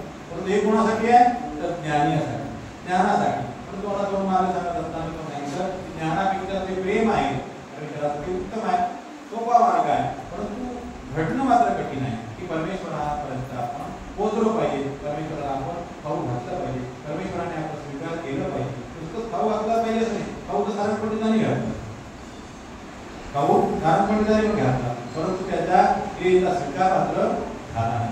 त्याप्रमाणे माकड असतं आणि माकडी नसते आणि पिल्लू असते. पिलेने धरावे आणि माकडीने धरावा. माकडी त्याला धरू देते म्हणून ती पिल्लू त्या माकडीला धरू शकतं. जर तिची इच्छा नसेल तर पिल्लूला ते धरू देणार नाही. म्हणून परमेश्वराची इच्छा असावी, परमेश्वराने आपल्या क्रियेचा स्वीकार करावा आणि आपण क्रिया करावी. या दोन गोष्टी जेव्हा जुळून येतात त्यावेळेला निश्चितपणे तुम्हाला अविनाशी फळ हे मिळणार आहे, याची स्थिती होऊन जाते.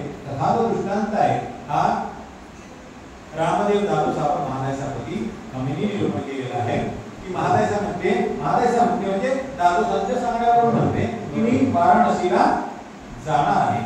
सर्व तयारी करून होते, स्वामींची आज्ञा घ्यायची की मी आता वाराणसीला जाणार आहे. स्वामी म्हणतात की बाई वाराणसीला तुम्ही कशा करता चालल्या, तीर्थक्षेत्रे अमोचक, तीर्थक्षेत्रात तुम्हाला काही मिळणार नाही, हे तिथे सन्निधान मोचक आहे. तुम्ही आमच्या सन्निधानात जितके दिवस राहसाल तितके दिवस तुमच्या कर्माचा नाश होणार आहे.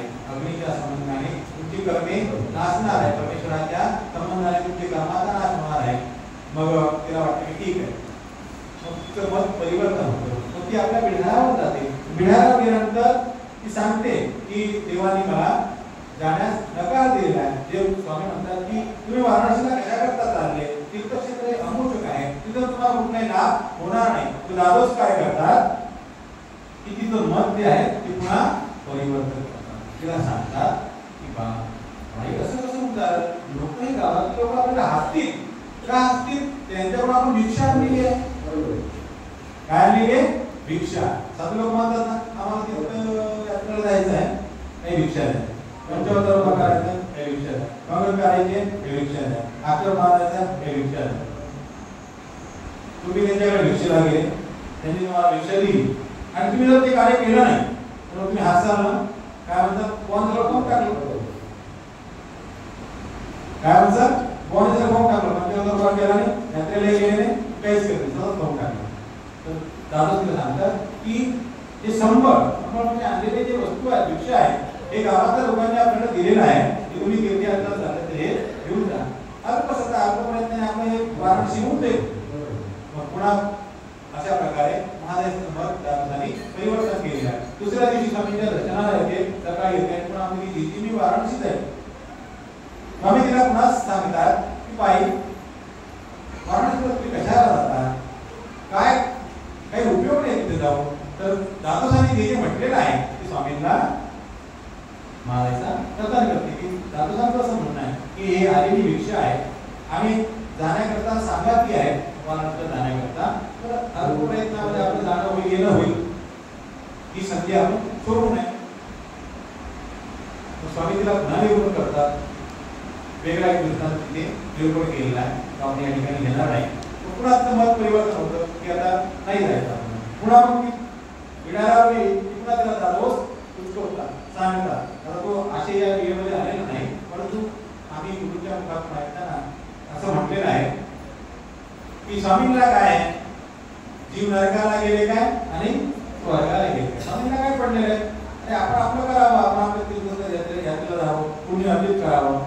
तर मग ही गोष्ट जेव्हा महादायचा स्वामींना येऊन सांगते की दादो असे म्हणतात की देवाला काय पडलेलं आहे, जीव नरकाला गेले काय स्वर्गाला गेले काय, आपण आपला उद्धार आपण केला पाहिजे. तेव्हा मग स्वामी शिकवत बायावर करतात आणि सांगतात की तया माझी ते दादो सांगते महादायचाला उपलब्ध दिलेलं असतं, उदाहरण दिलेलं असतं की 56 कोटी यादव, 56 कोटी यादव आपसात झुंजून मेले, आपसामध्ये लढाया करून मेले, एकमेकाला मारून ते ठार झाले.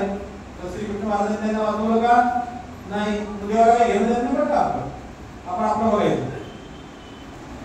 असं म्हटल्यानंतर महाराजांनी तेव्हा बरोबर आहे तुम्हाला 56 कोटी यादव जेव्हा आपसात झुंजून श्रीकृष्ण महाराजांनी काही प्रयत्न केला नाही.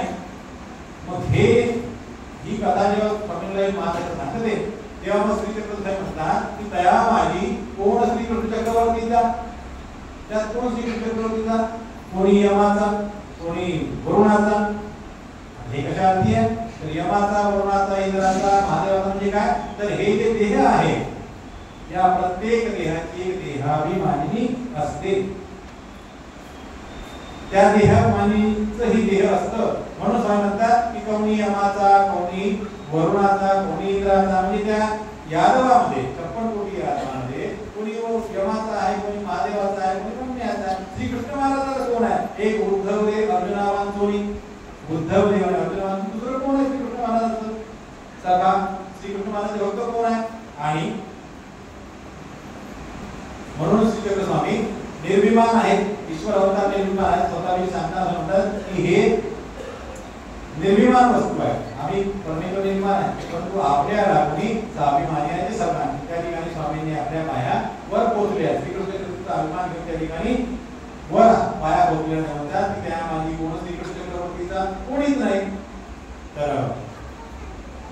पुन्हा विडारावर गेल्यानंतर महादेशाला पुन्हा रामदेव दादोस उद्युक्त करतात, पुन्हा प्रयुक्त करतात. दुसऱ्या दिवशी महादेशा, तिसऱ्या दिवशी महादेशा स्वामींच्या दर्शनाला येते आणि मनामध्ये संकोचते की आता कशा प्रकारे स्वामीला म्हणू की मी आता वाराणसीला जाणार आहे किंवा जायची मला आज्ञा नाही. मग तिथे स्वामी म्हणतात, स्वामी स्वतः म्हणतात बाई काही वाराणसी जाणे होत असेल, वाराणसीला जाण्याचा तुमचा विचार पक्का झालेला दिसतो.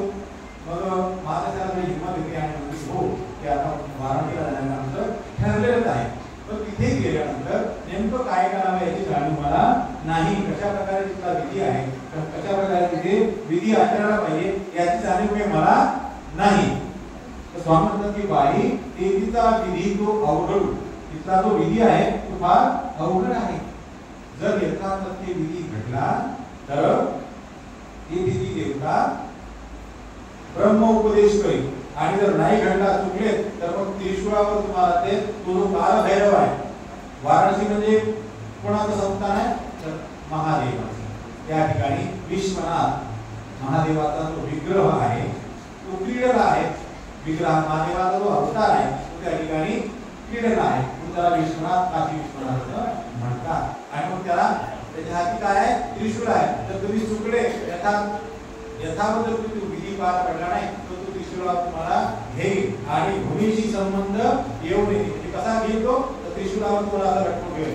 खाली भूमी 5 फुटावर भूमी आहे, वर आकाश आहे, अशा प्रकारे तुम्हाला ती शिक्षा भोगावी लागेल. तर मग तरी स्वामींनी महादेशाला विधी निरूपण केला की बाई तिथे तुम्ही जात आहात, एक काम करा, मोले भूमी विकत घ्यावी, पैसे देऊन भूमी विकत घ्यायची, विकत घ्यायची भाड्याने घ्यायची तेवढ्यापुरती. मोले सरपण घ्यावे, विकत घेऊन सरपण घ्यायचं आहे.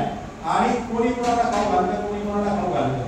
आपण गौरी एक वेळच स्थिती तयारी सुरू आहे. माणसाला म्हणतात की कोणी एखादा वेळच तुम्हाला दिसेल, वेळच असलेला कोणी दिसेल त्याला तुम्ही ते खाऊ घालायचं आहे. आता तो वेळच असलेला कोण आहे तो कोण असू शकतो, तर श्री चक्रपाणी महाराज झालेले जे विद्यावंत आहे त्यापैकी तुम्ही हे आहे, ईश्वराच्या संबंधित आहे. म्हणून स्वामींनी महादेशाला हा विधी निरूपण केला की कोणी एक वेळेस तुम्हाला दिसेल तर त्याला तुम्ही खाऊ घाला. तर अशा प्रकारे हा दृष्टांत आहे कानमात्राचा. आता हा कानमात्राचा दृष्टांत कसा आहे, यामध्ये धातुसंचा काय भाग आहे, कानमात्र कोण आहे, शिरसा कोण आहे, हे आपल्याला या दृष्टांतामध्ये बघायचं आहे. आणि हा दृष्टांत बघितल्यानंतर मग घड्याळाकडे बघायचं आहे.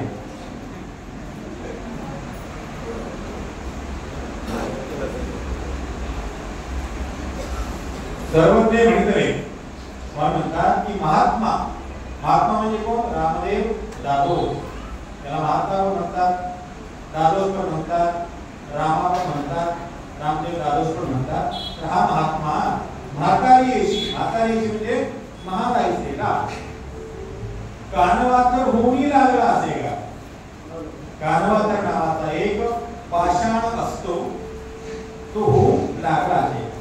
कानवातर असे, आता कानवातर नावाचा पाषाण कसा असतो तर त्याबद्दल आम्हाला दृष्टांतामध्ये ऐकायला मिळतं. कानवातर असे तो शिरसाळे राहते व्यापून राहिला आहे. कल्पना करा, एक दगडाचं आवरण आहे आणि त्या दगडाच्या आवरणामध्ये दुसरा एक दगड आहे. एक दगड आतमध्ये आहे आणि त्याच्यावरून एक दगडाचं आवरण आहे. आता वरचा जो दगड आहे त्याला कानवातर असं म्हणतात आणि आतमध्ये जो दगड आहे त्याला शिरसाळा असं म्हणतात.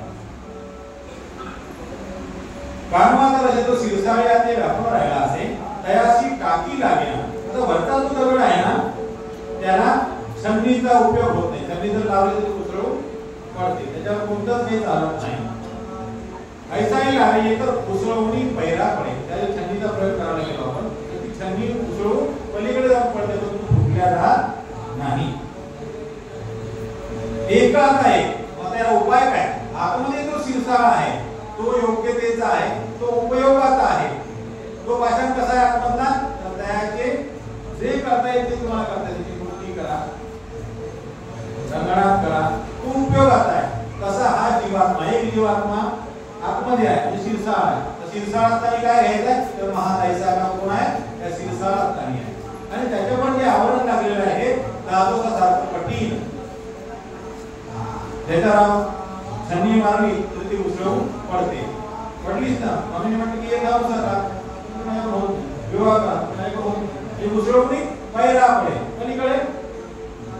आता हा कानमात्र नावाचा पाषाण त्याने त्या शिरसाळ्याला व्यापून टाकलेला आहे, गुंडाळून टाकलेला आहे. तसं महादाईसाला दादोसांनी व्यापून टाकलेलं आहे, गुंडाळून टाकलेलं आहे. महादाईसा आपण दादोसांचं म्हणलेलं करते आहे, दादोसांचं म्हणलेलं ऐकते आहे. इकडे परमेश्वर आहे, तिला देखील परमेश्वराची चाड आहे, चाड आहे नाही असे नाही, परंतु एक व्यावहारिकता आहे की यांनी आपल्याला धर्मी लावलं, हे आपले निमित्तक आहे पण त्यांचे आपल्याला ऐकावं लागतं. आणि दादोसांची कृती तर अशी आहे की मी तुमचा गुरु आणि श्री चक्र स्वामी माझे गुरु, तुम्ही माझी पूजा करा, मी स्वामींची पूजा करेन, अशी अशी भावना त्यांची आहे. तेव्हा मधला जो मनुष्य आहे त्यांचं काय होतं, शँडविच होतं. काय होतं, त्यांचं शँडविच होतं. काय करावं काय करू नये अशा या प्रयत्नावर त्यांचं काळ हा व्यतीत होतो. तर उसळवणी पैरापडे एखादा एक त्यावर कोळे जाईल, एखादा जाणता मनुष्य असतो तो त्यावर कोळे जाळी म्हणजे एक विशिष्ट प्रकारचं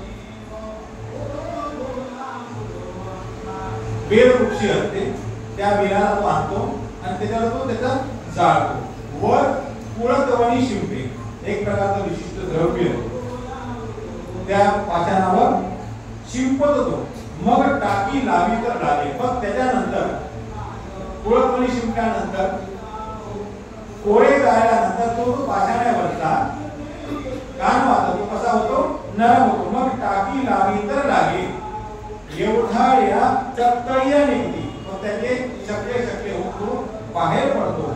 तिया पुरी गती परशुरामदास म्हणतात की त्या ऐशियाची साडी गती तर पावो तो होती तयाशी बना नाही पाटा नाही. म्हणजे तो जो कानवाचा नावाचा दगड आहे त्याचे तुकडे तुकडे आता झालेले आहेत. त्याच्यामुळे कुळतवणी शिंपल्यामुळे कोळे जाळल्यामुळे त्याचे तुकडे तुकडे झालेले आहेत. परंतु त्याचे तुकडे जे आहेत ते इतके घातक आहेत, इतके विषारी आहेत की ते जर तुमच्या पायाला लागले तर त्याच्यावर कुठल्याही प्रकारचं औषध काम करीत नाही. इतक्या प्रकारचं ते सहरी असलेला नावाचा पाषाण आहे. म्हणून परशुरामास आपल्या मनामध्ये म्हणतात की देहाशी ही आयुष्याची सांगती. आता तोडला तो दगड, त्या दगडाचे सोडून दिले तर तेजच माझ्या पायाला आले तर देहाशी वना नाही, पाटा नाही, त्याला कोणतं औषध काम करीत नाही. तर तेने करून आपले पाय सुद्धा तुटू शकतात. मग तळी शिरसाळा निघे, त्याच्या हातामध्ये कोणता पाषाण निघतो तर शिरसाळा निघतो. आणि मग शिरसाळा तयाची लिंगे होती, प्रतिमा होती. तो आत्मातला जो पाषाण शिरसाळा नावाचा तो कसा आहे, नरम आहे. त्याची लिंगे होतात. लिंगाचा आपण करू शकतो पिंड. प्रतिमा म्हणजे मूर्त आपण तयार करू शकतो. आजही आपण बघतो की काही पाषाण आपले पूजेमध्ये असे असतात की ज्याची आपण मूर्ती बनवू शकत नाही, ते कडक असतात. परंतु असं चिन्ह स्त्रीसारखे आहे, त्याच्या मूर्ती मात्र तो ताकदी नरम आहे, तर त्याच्या मूर्ती तयार होऊन केल्या जातात.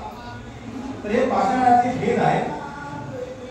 तर आत्मना जो शिरसाळ आहे त्याची लिंगे होती, प्रतिमा होती, जे कीते ते होय. त्याचा मग जे तुम्ही करसाल ते होतं. तसे महादैसासारखे जीव, सर्वाधिकारी असलेले जीव कोण्याच ठिकाणी आहे, कोण्याच स्थानी ते शिरसाळा या स्थानी आहे. त्याचं केले जे करतात तुम्ही ते होते. जिकडे तुम्ही त्याला वापरता तिकडे ते वागतं. त्याचं जे तुम्ही करता ते होतं.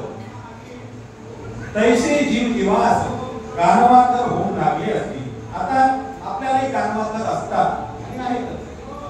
आमच्या भाषेत आम्ही म्हणतो की जसं आमचं एखादं काम आहे, देमेला पोथी चालू आहे, माझं देमेला पोथी चालू आहे, सत्संग चालू आहे, लोक पण येतात, लोक पण ऐकतात. मग एखादा काय करतो, एखादा दुष्ट व्यक्ती, हीन व्यक्ती, हीन विचाराचा व्यक्ती, हे चांगलं चाललेलं आहे, आता हे मोडेल कसं? चांगलं चाललेलं आहे हे मोडेल कसं? म्हणून तो काय करतो, कानवातरपणा करतो. पुढल्याच्या कानात काहीतरी तो सांगतो,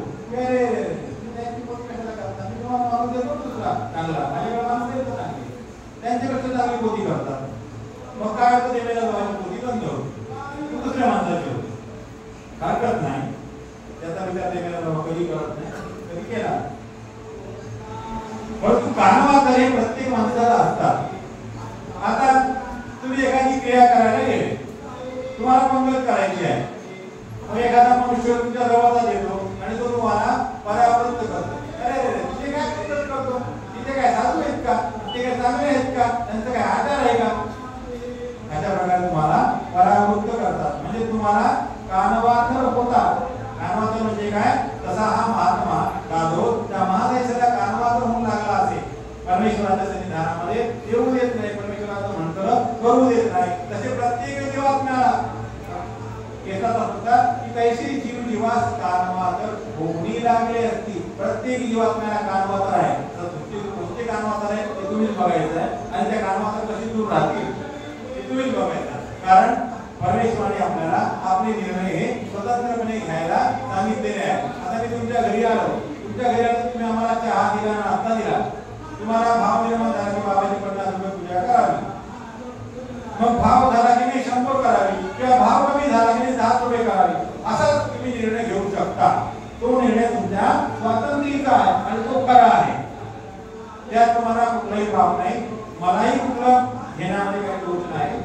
कारण स्वतंत्रता हा धर्म स्वामींनी आपल्याला सांगितलंय की आपला जो निर्णय आहे आपण स्वतंत्रतेने घ्यावा. नाहीतर तिसरा माणूस जेवण कसं त्याची 10 रुपये काही तसं चहापासून करून द्यायचं असे सांगणारे असतात. म्हणून त्यांचं तुम्ही ऐकायचं नाही. तुम्ही तुमच्या मनाने नाही दिलं तरी चालेल, परंतु तो निर्णय तुमचा स्वतःचा असला पाहिजे. ज्याप्रमाणे स्वामी श्री चक्रधरांची गोष्ट आपण आठवतो, स्वामी श्री चक्रधरांची गोष्ट आपण आठवतो, श्री कृष्ण महाराजांची गोष्ट आपण आठवतो, श्री दत्तात्रय प्रभूंची गोष्ट आपण आठवतो, श्री चक्रपाणी महाराजांची गोष्ट आपण आठवतो, श्री गोविंद प्रभूंची गोष्ट आठवतो. ती कशाला आठवतो? फोटोत कोण आठवतो का? फोटो म्हणजे हा एक प्रकारचा कानवातरच आहे. फोटो म्हणजे हा एक प्रकारचा कानवातर आहे. त्यांनी तो रेखाटला, त्यांनी रंगवला, म्हणून तुम्ही त्याला कोण आठवायचं नाही. तर स्वामींनी काय सांगितलंय, तुम्ही स्वतःच्या कल्पनेने मूर्त उभी करायची आहे. परमेश्वर आठवताना शास्त्र अभ्यासायचा आहे की स्वामी चक्रधरांची मूर्त कशी होती. कांपे गौरा विशाल नेत्रा सुरवेद सुंदरा शरणागतासी भद्र पिंजरू दैले चक्रधरा. तर ही आपण स्वतः आठवायची आहे, म्हणजे स्वतंत्रतेने मूर्त आपण उभी करायची आहे. कांपे गौरा विशाल नेत्र अजान भाव लंब कर्ण उच्च धुरा ही स्वतः निर्माण करायची. कुठं कोणत्या प्रतिमेला कधी आठवायचं नाही, तो विकल्प दोषच आहे. तर मूर्त कशी निर्माण करायची आपल्या मनामध्ये स्वतः निर्माण करायची. मग स्वतः तुम्ही एखादी पद्धत ठरवली आणि कॅन्सल केली तरी चालेल, परंतु दुसऱ्याच्या सांगण्यावर मात्र करायची नाही. करायची नाही, कॅन्सल करायची नाही, करायची पण नाही. तुम्हाला जर परमेश्वर प्रेरणा देत असेल, तुम्हाला जर ती करण्याची इच्छा असेल तर स्वतंत्र स्वतःच्या मनाने मात्र निश्चितपणे करायची. मग ते पात्र तुम्ही चांगलं आहे का वाईट आहे का हे हा गुन्हा भाव नाही बघितला तरी चालेल, कारण तुमच्या मनामध्ये भाव निर्माण झाला. तुम्ही एखाद्या ठिकाणी गेले, तुम्हाला वाटतं की या ठिकाणी आपल्याला करावं, तर तो तुमच्या मनाचा स्वतंत्रतेचा निर्णय आहे. तो तुम्ही अंमलात जर आणला तर मग तुम्हाला कुठलाही कानवातर लागलेला नाही हे लक्षात घे. अन्यथा मग कानवातर असले की मग तुम्हाला ते परावृत्त करण्याचं काम करतात आणि तुम्ही परावृत्त झाले की त्याचे नुकसान आणि तुमचे नुकसान. या ठिकाणी नारायणची वाचन आपल्याला आठवतो की बापडी बासी तानेली म्हणून तो काय घरी आनंद घाली. वासरू तानेला आहे, त्याला तहान लागलेली आहे, म्हणून ते पाण्याची ओढ देखून विहिरी होती फिरतं. पाणी इथे वेळ पाणी इथे वेळ आणि वाट्याने लाल नावाचा एक ब्राह्मण झाला, त्याला वाटते की बापडी बासी तानेली म्हणून तो काय धरणी आनंद घाली लेगे ते पाणी. हे जीवे जाय त्याची नरक होती, दोघांनी नरक. तुमचं कार्य टाकलं आणि त्यालाही निमित्त दोष घडला, म्हणून कुणाचंही न ऐकता परमेश्वराचं म्हणतं करावं. परमेश्वराचं म्हणतं केव्हा करता येईल, तेव्हा ते परमेश्वराच्या संबंधित राहा, परमेश्वराची कनेक्टिव्हिटी मध्ये राहा, तेव्हा तुम्हाला सूचना येतील ना, संकेत येतील ना. एरवी काय येतील कामात आहे तर सांगणार आहे इथे कर तिथे कर तिथे असं कर तसं कर. म्हणून शास्त्र आपल्याला सांगतं की आपल्याला कोणताही कानवातर नसावा, कोणताही कानवातर लागू नये जावा. जी विधिवास कानवातर होऊन लागली असती मग परमेश्वर ईश्वर अवतार कानवातर भेटून आपल्या ते राखील. महाराजासारखे उत्तम जीव आहे, उत्तम संस्कारी जीव आहे, त्यांच्या हातून आता पुढे परमार्थाची खूप मोठी सेवा व्हायची आहे. अशा जीवांना मात्र परमेश्वर स्वतः कानवातर फेडतात, त्यांच्या कानवातराला दूर जातात. तीन वेळा समितीला सांगितले, निरूपण केलेलं आहे की असं करू नये, महाराष्ट्राला जाऊ नये, का जाऊ नये, त्याला परावृत्त करतात. परंतु आपल्यासारखे अध्यक्ष जीव आहेत, आपली काही कामं नाही करत, आपल्याला कोण सांभाळणार, आपल्याला आपण स्वतःच सांभाळायचं आहे. कशाच्या आधारे तर ज्ञानाच्या आधारे, कशाच्या आधारे तर ब्रह्मविद्येच्या आधारे. ब्रह्मविद्या म्हणजे काय तर परमेश्वराची ब्रह्मविद्या. कारण म्हटले की आता आम्ही जात आहोत, स्वामी श्रीकृष्ण महाराज उत्तर आपण ते लिहून गेले. आता आपल्याला कोणाचं संविधान आहे तर वचन रूप गोविंदाचं संविधान आहे. आपण कोणाच्या संविधानात राहतो, वचन रूप गोविंद. वचन रूप म्हणजे परमेश्वराने सांगितलेले सूत्र आहे, त्याला वचन असं म्हणतात. त्या वचन रूप गोविंदाच्या संविधानात आपण राहतो, तेव्हा वचन रूप गोविंदाचं म्हणतात आपण करावं, तर आपल्याला संविधानच आहे. अन्यथा परमेश्वराचं संविधान राहून देखील असंविधान जीवाला प्राप्त होतो आणि एकाला असंविधानी राहतो. आज परमेश्वराचं संविधान आपल्याला नाही, परंतु परमेश्वराचं सांगितलेला जो करतो त्याला संविधानच आहे. वचन रूप गोविंदाचं जो म्हणतो करतो त्याला परमेश्वराचं संविधानच आहे. मग तुम्हाला आता परमेश्वराचं संविधान हवं आहे की एखादा कामाचा हवा आहे, तो प्रत्येकाने आपण ठरवून घ्यायचं. त्याला आम्ही काही बंधन करणार नाही, कारण तुम्ही स्वतंत्र आहात, मी स्वतंत्र आहे. माळे करायला दृष्टांताप्रमाणे दोन वाटा तुम्हाला प्रकाश केला, कोण्या वाटेने जायचं हे तुमचं तुम्ही ठरवायचं आहे. यामध्ये कुठलीही एक अडचण नाही. तैसे परमेश्वर कानवातर फिरवून आपल्या हाती राखीती, तैसे केशरात्मक आपल्याला निर्देश करतात की तैसे आपण कोणाही कानवातर होवावे ना. आपण कोणाला कानवातर करू नये, कोणाला ईश्वर सेवेपासून परावृत्त करू नये. परमेश्वराच्या मार्गामध्ये त्याला परावृत्त करू नये. त्याचं जी क्रिया होते आहे ती त्याला करायचं आहे. कर्माची क्रिया असो, पदयात्रेची क्रिया असो, अन्नदानाची क्रिया असो किंवा इतर साधूंची क्रिया असो, त्यामध्ये आपण कुणालाही कानवातर होऊ नये हे आपल्याला केसांत निक्षूळ सांगतात. आपण याची कवणी कानवातर लागू नये जावा. स्वतःला आपलं सावध करताना सांगतात की आपल्याला कोणी कानवातर लागू नये जावा. आपल्याला एकच कानवातर असावा, कोण तर परमेश्वर. कानवातर कोणाला करायचं आपल्याला तर परमेश्वर आपला कानवातर. स्वामींनी आपल्याला सांगावं ते आपण ऐकावं. आपण कोणाही वाचनाचं ऐकून आपल्याला त्या कानावर लागू नये जावा आणि आपणही कोणाच्या कानावर होऊ नये अशा प्रकारचा हा दृष्टांत स्वामी श्रीकृष्ण महाराजांनी महाराजांचा प्रती सोमेग्रामला निरूपण केलेला आहे. तेव्हा जर आपल्यावर खाली पण झाले असेल खाली पण